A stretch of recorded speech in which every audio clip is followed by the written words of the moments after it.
sana in terms of communication, kasi very naman ang social media ngayon. So ano yung mga pwede natin magamit na pati yung mga other yung lahat ng stakeholders ni Caloocan ay nai-inform about do sa mga activities niya. Kasi normally sa atin, sa mga LGUs kasi, madaming mga promotion pag eleksyon. Pero hindi talaga nakikita yung kabuuan ng performance ng ating mga cities dahil sa may panahon lang siya. Pero yung sana accessible parati at yung kung hindi man na-access, paano malalaman? No? Kasi oo, meron tayong mga yung sa barangay, yung may mga SONA, tawag mo doon.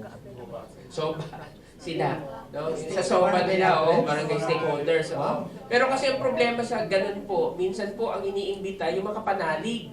Hindi naman pupunta hindi ka panalig. Di ba?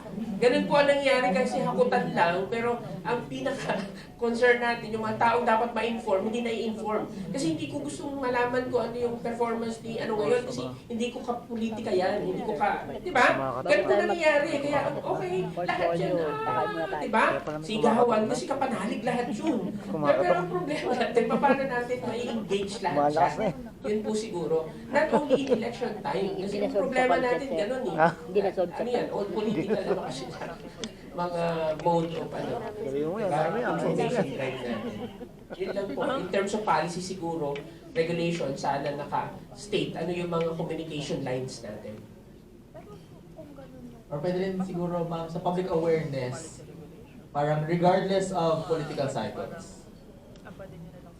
Yeah, parang regardless of political cycles. Okay po, humahaba po ating challenges. Yes, ma'am. For policy and regulation, can we possibly include green procurement? Yeah, green procurement. Yan. Kasi I've noticed wala po siya. I know it's going to be very difficult, pero siguro pwede po siyang simulan sa very basic, no? Katulad yan, araw-araw po may meeting sa City Hall. And normally po ang merienda namin nakapack. So it's either packed snacks or packed lunch. And siguro we can require our suppliers to use boxes instead of microwavables. And then yung bamboo spoon and fork instead of plastic spoon and fork. Kasi sa ngayon po talaga, yun pa rin po yung ginagamit ng supplier. Every time may meetings po sa office. And that's every day po, each and every day.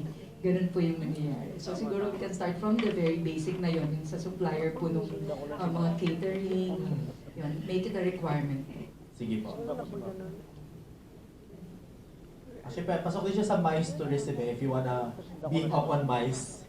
May meetings in, ano yung MICE? Meetings, ano yung I? Kalimutan yung I, yung C, conferences, conventions, ano yung E? Events, ayan. Basta mga, yes sir. Sundan ko lang si ma'am. Ma'am, nasaan po kami sa General Services Department. Tama po yun eh. Kung sakaling hindi na tayo tatanggap ng mga ganong mga styrofoam plastic, kami sa General Services Department, kung may ganong policy, hindi na kami kukuha. What they call that? Magka-canvas ng mga plastic. So more ano kami, mga recyclable material na.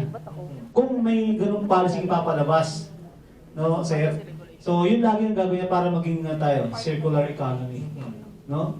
Parang gawin po siyang part of the guidelines. Correct. When looking for a supplier. Yes, oo. Lalo na sa mga building, no? Ganun mangyayari. So pag hindi ka nag-arrive sa ganung requirements, hindi ka pwedeng mag-supply. Yung Dapat ganun. ginagawa din namin sa UNEP, green specifications. Kasi minsan yung procurement, basta may kailangan lowest bidder, pati ganyan. Pero we have to specify na ganito, no plastic spheres, ganyan. So sa specification siya lumalabas. Pero tama ma'am na minsan baka training lang yun nung team who actually does the requirements. We will write them. Okay. Kasi kung may ganun, so kami sa GST, susunod naman yung susunod doon. So lahat ng supplier na magsusupply ng plastic, hindi namin madi-disqualify na yun. Puro na lang talaga mga recyclable material. Tama po yung ganun. Kaya sana magkaroon ng ganung klaseng guideline. Yun na po yung ini-impose natin sa mga suppliers. They don't pass, they won't win the bidding Yes, if yes. hindi sila magpa-follow. Correct. Yan na rin naman po talaga ang ano. Sinusunod. Ganun yung magiging pinaka-pattern niya. So far, that's why, ang naging ano lang din kasi niya, that's why, naging observable po sa amin to kasi nagmahal yung mga kasi syempre mas mura yung, so talaga pong yan na talaga din ang ino-observe sa atin sa Caloocan. Siguro Pagdating yung... sa food supply from suppliers. Kahit yung mga steers, hindi na, may mga nga po na hindi na isang spoon na lang talaga na metal yung ginagamit nila eh. Kasi nga, yung plastic steers, hindi na siya ina-accept. Kasi sa mga food kasi, hindi na dumadaan din sa amin yan eh, pag food. May kanya-kanya na yan eh. Kanya-kanya mga nagpo-provide. So yung iba nagpo-provide ng styrofoam, plastic, etc. Siguro iba naman nagpo-provide ng mga carton. So yun nga yan.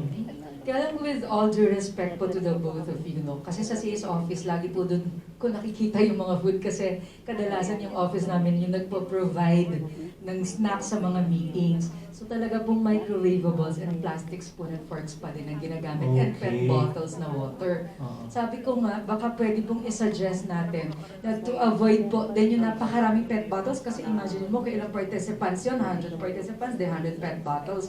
What if we just encourage all the participants to bring their own tumblers, maglagay ka po ng water dispenser and kanya-kanya na po tayong lagay sa mga tumblers natin instead of providing PET bottles na tubig. Di ba po? Or drinks, juices. Okay, dapat, ma'am, yung to procure yung mga water dispenser, no?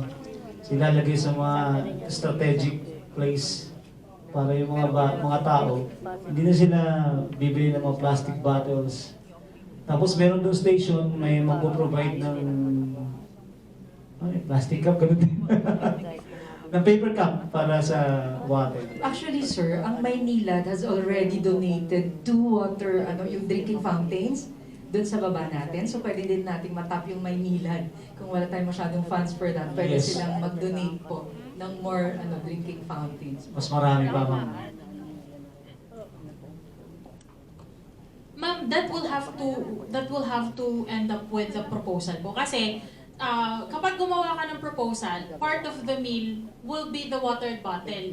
So, sa atin yan babagsak. Don't include that in the proposal. If you want that to happen, na ang include mo sa proposal will be the paper cups or nakasama ng meal. Tapos mag-provide sila ng dispenser. Kasi nasa atin po yun eh. Nasa proposal po yun eh. Kung gusto mo siyang matanggal doon, that will start with you, not with them. Kasi isusupply lang po nila kung ano ang hiningi mo sa proposal mo. It will start with the purchase request. Opo. Yung Opo. Sa atin po yan magsisimula as implementer of the project. Opo. Kasi bago po naman nila yan i-approve, they will give it to you and actually, bago mo matapos ang proposal mo, they will give you the list of the menu. And nasa menu na po yun na may coffee, may stirrer, may water may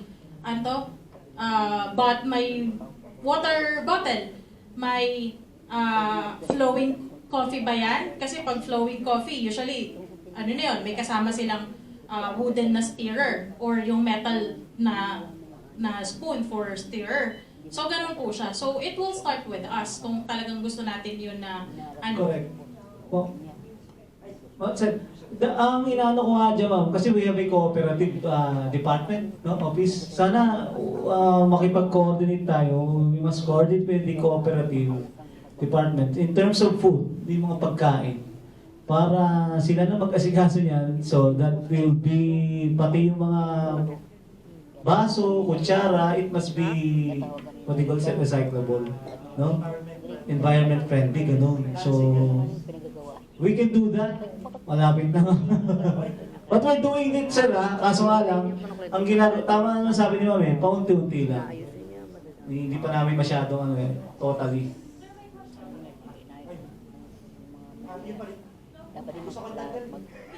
Sir, may question po ako sa inyo. Kasi, yun nga, if implementer ka kasi ng project, you will see it dahil from the preparation up until na ma-receive mo yung pagkain, up until na matapos, ikaw yan eh. Ano po bang, if you will be the one to ask, bilang ng pinag-uusapan natin to, what would be better.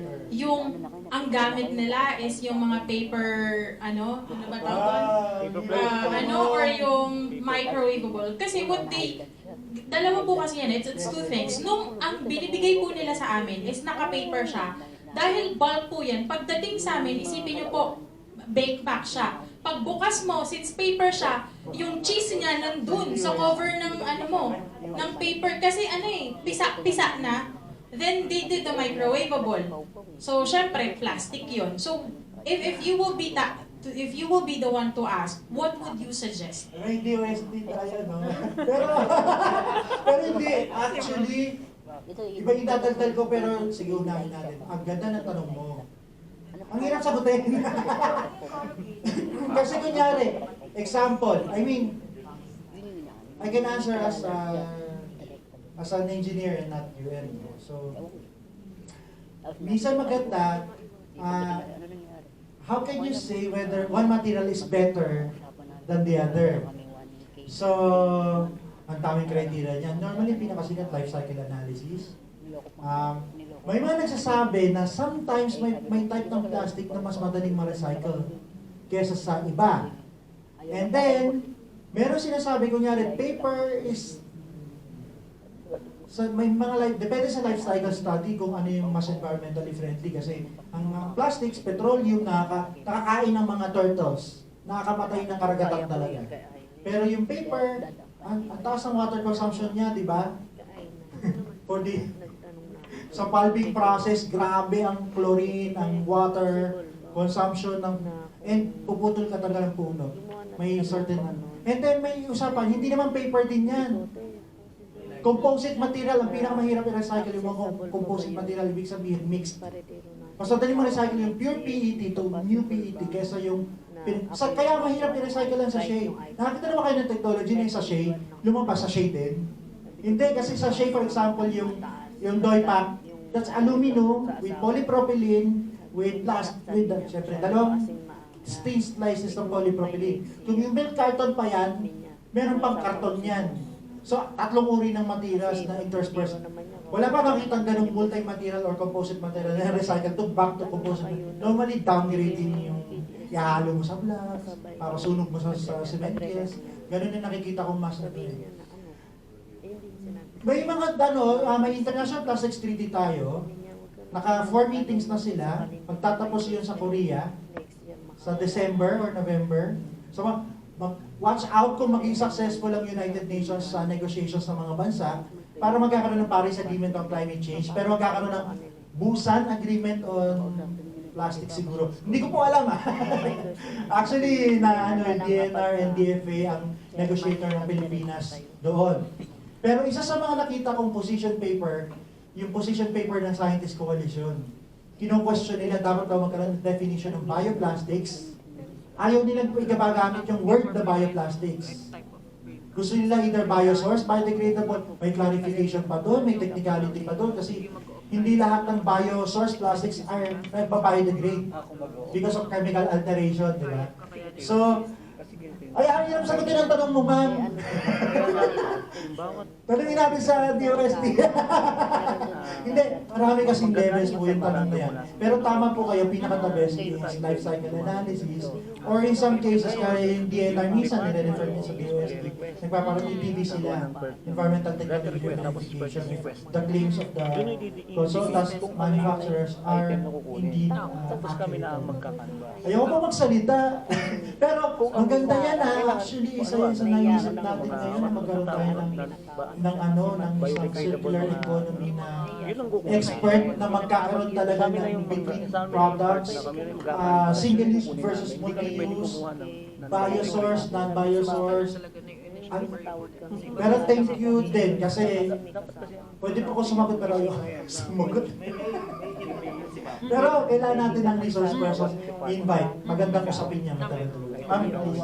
Ayun, siguro in-connect ko na lang dun sa sinabi niya kasi di ba parang tingin ko ang mas nakikita kong challenge kung sakaling i-continue yung paggamit ng mga microwavable ay paano ba yung encourage yung participants na i-reuse yung mga pinaglagyan ng mga sandwiches din kasi pwede naman nilang i-uwi at gamitin sa mga bahay nila lalagyan pero kasi ang nangyayari di ba kapag may mga events pag kumain tatapon ka agad so parang ang nakikita kong challenge kung hindi tayo mag-shift dun sa mga boxes kasi yun din naman, yung binanggit niya na different din naman kasi yung quality ng preservation ng food pagka nakalagay siya sa plastics or kapag sa boxes kasi yun kasi pag nakastock yung boxes, pwedeng mapipi yung food. Pero pagka nasa microwavable siya, okay yung mas sturdy, mas protected siya. Pero ang challenge ngayon natin, kung i-continue natin yung microwaveables ay paano natin i-encourage yung participants natin na i-reuse yun at hindi siya basta-basta itapon lang. Alam mo, ang ganda nitong usapan na to kasi parang kapag doon sa mga policy discussions, parang dali lang. O reusable yung microwavable. Ako po, iniipon ko sa bahay, bibili ko ng halaya. Bibili ako ng, may ipon na. Sabi ko, ang dami ko na pwedeng i-reuse. So, technically, hindi na sa reusable, nagiging single use na siya. So, ina-analyze ko tuloy. Dinadala ko sa sa mga kamag-anak ko sa isang malapit na province. Kasi nagbebenta sila ng bigo. Pero alam mo yun, yung ordinarily, parang nagiging single use din yung reuse. Meron ding dapat analysis ng possible unintended. We mean well na reusable, pero it turns out na technically single use din siya. And then it's nice to analyze yung behavior ng tao. What could be better? Parang balik tayo sa plastic stirrer. Hindi naman natin kailangan ng plastic stirrer eh. Eh di, wooden stirrer, better? Tingin natin better ha, hindi ko rin po, technically speaking, kung better nga o hindi. Pero kung ganyan kunyari, galing siya ng bamboo, kahit pa paano hindi siya galing ng puno. Bamboo naman is grass, kailangan mo lang ng production. So kung igaganon mo. Pero ano yung mas better? Yung kutsarita. Nahugasan mo lang, nare-reuse mo talaga yun. Hindi mo naman itatapon yun, mahal din yun. Diba? So may mga levels din, how better is the alternative compared to the other. Pero what are 4 possible unintended negative consequences? I know of a big company na nag-try mag-shift from plastic straw to paper straw. Pero sa unang application nila, naka-receive sila ng reklamo mula sa mga parents. Kasi di ba yung mga bata, tuwa ka. Ako ginagawa ko pa rin yun kahit matanda na ako. Sarap-sarap ng chocolate. Pero, nagkaroon naman ng parang problema sa market nila dahil may food safety issue at so, nagre-revise sila. Ini-improve nila. And hindi porket, shift the environment, parang ang dali-dali. Pero dapat, kaya portfolio ang gusto natin dito. Tingnan natin lahat, market, source. Minsan mahal. Meron nang nakausap na isang malaking supplier ng, I wouldn't say which one kasi konti lang nila sila sa market. Pero sige na, bamboo utensils. Before pandemic, they were able to sell for 5 pesos. And big hotels, they patronize them. But the competition is the one that we import and they sell for 1 peso. Talo. E di, promote tayo ng, uy, tanggalin na. Bilang Pinoy po ako hindi bilang kung saan ako nag-organize. Tanggalin, supportahan natin yung green livelihood ng sarili natin mga kababayan. Huwag niyo akong ikakot. Pero by local, pero yun niya eh. Kasi yung economy of scale yung sourcing. So yun ang dapat natin tingnan yung value chain, baka doon tayo maka-penetrate. Yung kanina pinag-uusapan, natutuwa ako yung policy. Kunyari yung pinakita ko kahapon ng green specification. Kasi minsan, di ba nagkakatalo? Green specify ka nga. Or kunyari, nagpa-procure ka, gusto mong i-award sa greenest yung 50% recycled paper. Pero hindi ka inalaw ng COA kasi hindi siya list cost. Mahal. Pero gusto mong i-award kasi may public procurement. So, Quezon City may ordinance na silang pinas. So, ang plano namin, tulungan sila sa IRR. Pero, habang umaandar itong inception period, noong July 20, lumabas yung NGPA, New Government Procurement Act, na sinasabi hindi na list cost ngayon. Nakakatuwa, naging mandatory na talaga ang Green Public Procurement. Hindi ka tulad dati, parang hindi rin pinapansin eh. May program pero parang para sa kawan, least cost. Kasi mas safe yun for everyone. Least cost pa rin talaga. Pero ngayon, pwede na yung bank, pwede na mag-define ng ano. So yun yung mga, kaya lang portfolio tayo. Kaya nakakatuwa yung mga ganyan. How can we encourage yung microwavable na ma-reuse talaga in the real sense? Pati nga yung paper, is paper better? Baka along the way, kasi nga hindi siya sturdy, magkikreate ka ng food waste. Yun yung mga possible unintended consequences. It sounds good, pero kailangan pag-aralan mabuti. Kaya po yung ini-encourage sa atin ni Elmer, look at it at the entire picture. Systems approach, portfolio, para makita natin yung buong picture. Pag nakakita lang tayo sa isang siloed component, may mga hindi tayo nakikita na unintended economic, social implications, may madi-displace na workers, hindi siya inclusive. So, marami tayong titigil ako man po to, pinapagalitan na ako din. Sige, sir, Basta some last malaking po sa akin. muna comment and then we have to move on po muna to the vision and priorities. But we can still revisit after lunch, okay?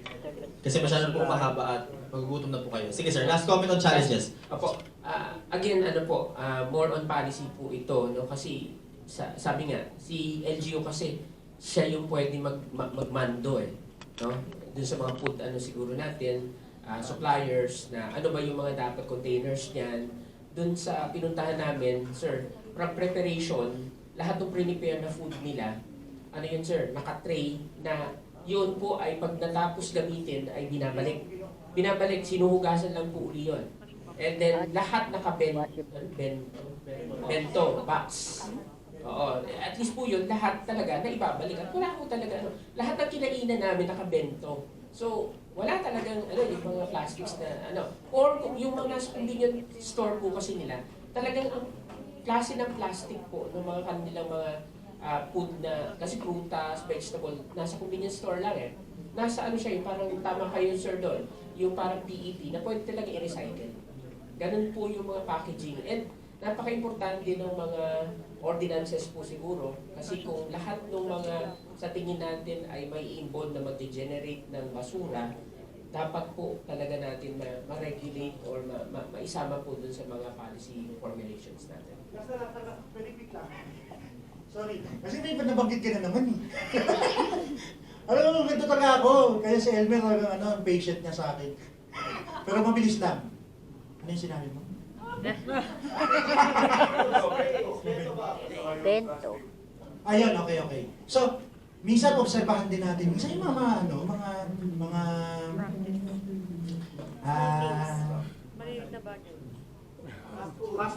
fast food, napansin mo, di ba reusable na yung nila pag nag-dine-in ka, yung washable na.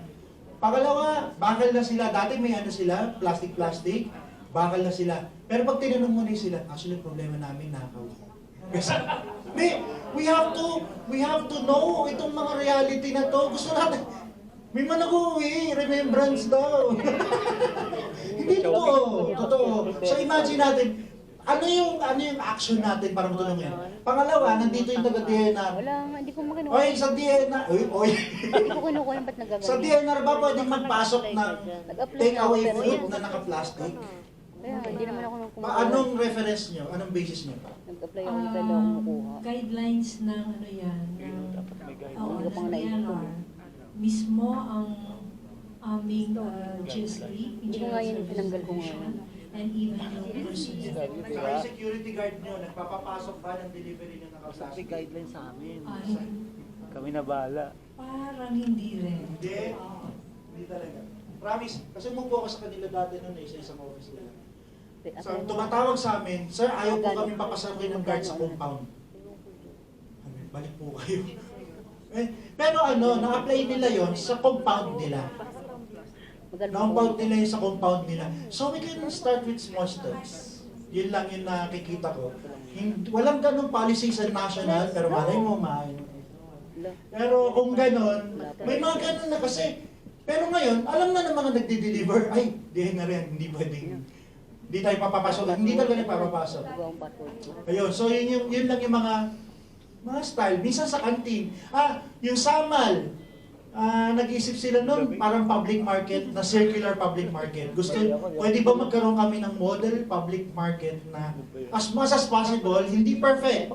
Ang hirap kaya, iwasan mo tayo yung plastic, ang hirap. Pero they will try daw. Yun yung gusto nilang ipang-model. May circular store sila naiisip, may circular urban spaces. Yun po yung interesado kaming malaman sa Quezon City. Gusto nila magkaroon ng digital, parang carousel na within Quezon City yung Bakiansel. Si Mayor Basti, ang naisip niya